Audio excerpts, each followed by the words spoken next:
তোমাদেরকে আজ আমি চিতই পিঠার রেসিপি করে দেখাবো। পারফেক্ট চিতই পিঠা কিভাবে বানাতে হয়। দেখো, আমি এখানে 700 গ্রাম মতো আতপ চাল 4 ঘন্টার জন্য জলে ভিজিয়ে রেখেছিলাম। এখন এটা আমি মিক্সিতে পেস্ট করে নেব। তো দেখো, আমি চালগুলো মিক্সিতে পেস্ট করে নিয়েছি। গোলাটা বেশ গাঢ় দেখা যাচ্ছে, কেননা চালটা বাটার সময় যতটা জলের দরকার হয়েছিল আমি ততটাই দিয়েছি। পরে আরও এক্সট্রা জল এতে অ্যাড করতে হবে।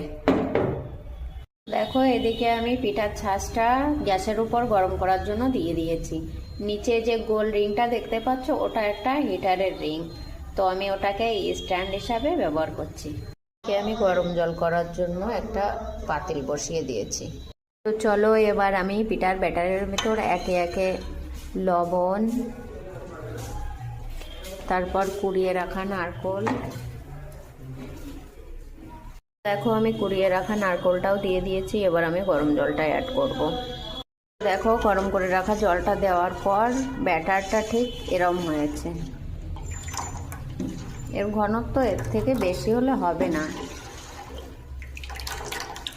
দেখো, আমার পিঠার ছাঁচটা এদিকে গরম হয়ে গেছে। আমি সামান্য তেল দিয়ে আর কাপড় দিয়ে একটু মুছে দেবো, যেন পিঠাটা না লেগে থাকে ছাঁচে।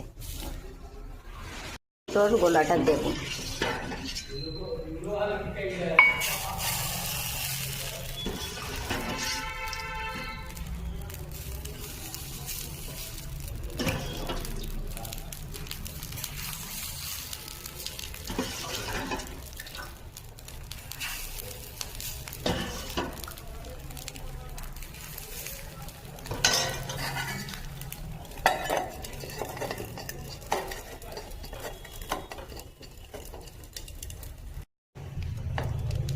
দেখো, 2 থেকে 3 মিনিট ঢেকে রাখার পর পিঠাটা কেমন ফুলেছে। দেখো, পরপর 2-3 ছাঁচ পিঠা বানানোর পর এইগুলো পিঠা হয়েছে।